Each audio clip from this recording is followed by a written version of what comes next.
नमस्कार दोस्तों आज के इस वीडियो के अंदर एक ऐसी महान शख्सियत की बात करने वाले हैं जो शिक्षक से भगवान बन गए, जिन्हें 21 देशों में बैन कर दिया गया, जिन पर अमेरिका ने भी कड़ा कदम उठाया था, जिन्हें अमेरिका में बैन कर दिया गया था, जिन्होंने अमेरिका में अपने नाम का एक शहर बसाया था, जिन्होंने संभोग से समाधि एक ऐसी किताब लिखी जो पूरे विश्व भर में चर्चा का विषय बन गई। दोस्तों, एक ऐसे महान शख्सियत जिनके गुरु खुद उनके पैर छूते थे, और दोस्तों एक ऐसी महान शख्सियत जिन्होंने अपनी सारी डिग्रियां जला दी थी, और दोस्तों उन्होंने सन्यास की एक ऐसी अवधारणा पूरे विश्व को दी और उनके दर्शन से पूरा विश्व प्रभावित हो गया। दोस्तों आज के इस वीडियो के अंदर हम बात करने वाले हैं विश्व प्रसिद्ध महान संत ओशो के बारे में। आप देख रहे हैं द डायमंड टॉक। चैनल पर पहली बार आए हैं और अभी तक सब्सक्राइब नहीं किया है तो हमारे चैनल द डायमंड टॉक को सब्सक्राइब जरूर करिएगा। तो चलिए शुरू करते हैं बिना किसी देरी के। दोस्तों, आचार्य रजनीश ओशो मध्य प्रदेश में पैदा हुई एक ऐसी महान शख्सियत है जिन्होंने अपने दर्शन से सिर्फ देश ही नहीं पूरी दुनिया को चंबित कर दिया। उनके दर्शन ने अलग अवधारणा के साथ विश्व शांति और प्रेम का संदेश दिया।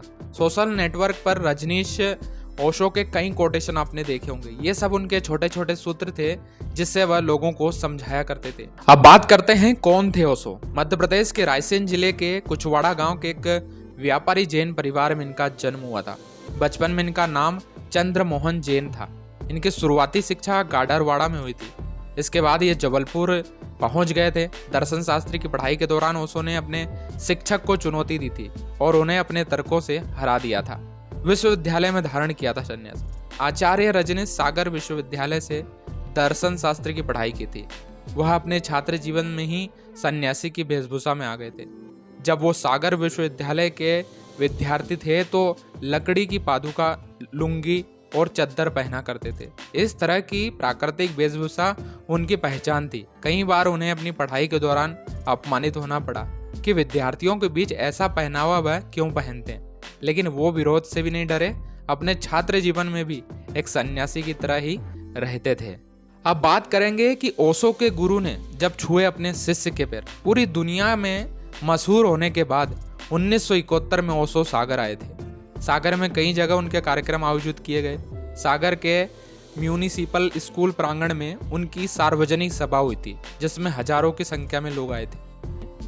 उन्हीं दिनों प्रसारित होने लगा था कि उनके भविष्य का बहुत बड़ा विस्तार है। सागर विश्वविद्यालय में जवाहरलाल नेहरू पुस्तकालय में एक गोष्ठी आयोजित की गई। उनके गुरु वीके सक्सेना थे जिन्होंने उन्हें दर्शन शास्त्र पढ़ाया था। जब ओशो पुस्तकालय की सीढ़ियां चढ़ रहे थे तो उनके गुरु ने उनके पैर छुए विश्व शांति के लिए विलक्षण संदेश दिया था।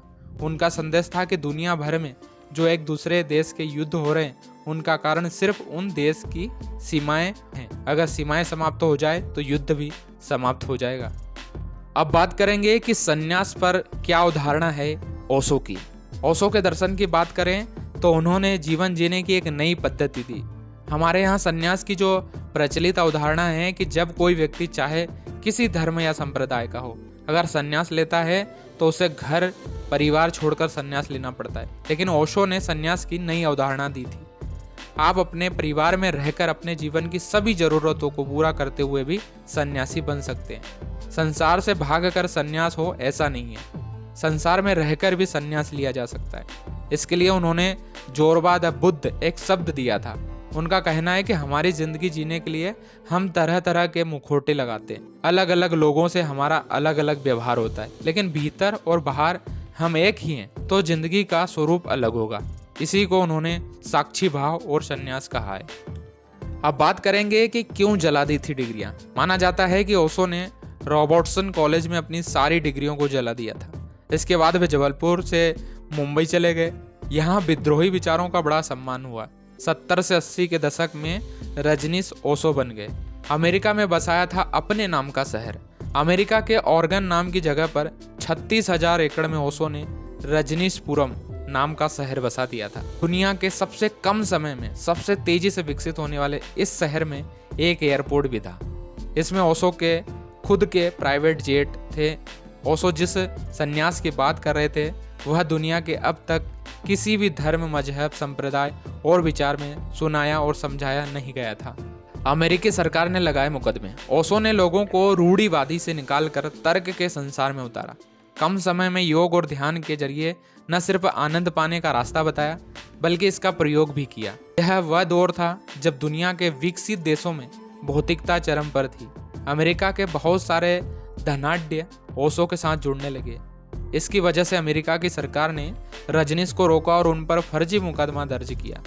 सरकार के दबाव में पहले उन्हें अमेरिका से बाहर निकाला गया, फिर दुनिया के 21 देशों में ये हिदायत जारी कर दी गई कि उन्हें अपने देश में न रुकने दिया जाए।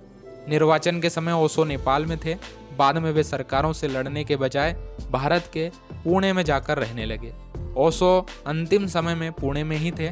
ओशो अकेले ऐसे दार्शनिक हैं जो मरने से पहले अपने अनुयायियों से कह गए थे कि मेरी मृत्यु पर उत्सव मनाना। अब लास्ट में आता है संभोग से समाधि।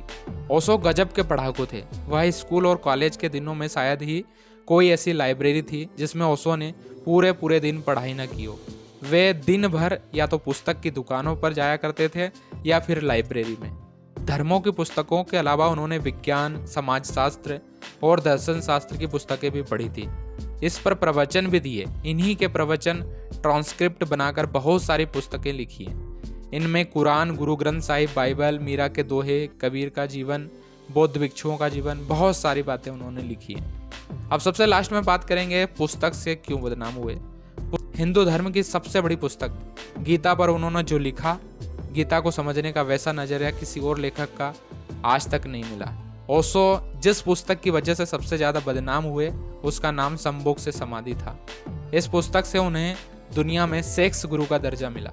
ओशो को पढ़ने वाले लोगों की माने तो ओशो के साहित्य में जीवन के तमाम पहलुओं में से यह पुस्तक एक है। ऐसा नहीं है कि ओशो सिर्फ सेक्स पर ही बातें करते थे, इसके अलावा भी बहुत सारे विषयों पर वो बातें करते थे। दोस्तों ये थी ओशो के जीवन से जुड़ी कुछ रोचक बातें और उम्मीद है कि आज के इस वीडियो में आपको ज़्यादा से ज़्यादा जानकारी ओशो के जीवन से रिलेटेड मिली होगी।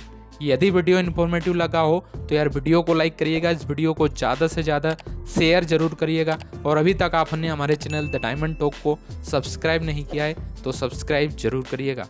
मिलते हैं फिर से किसी खास वीडियो में, तब तक के लिए जय हिंद, जय भारत, बहुत बहुत धन्यवाद।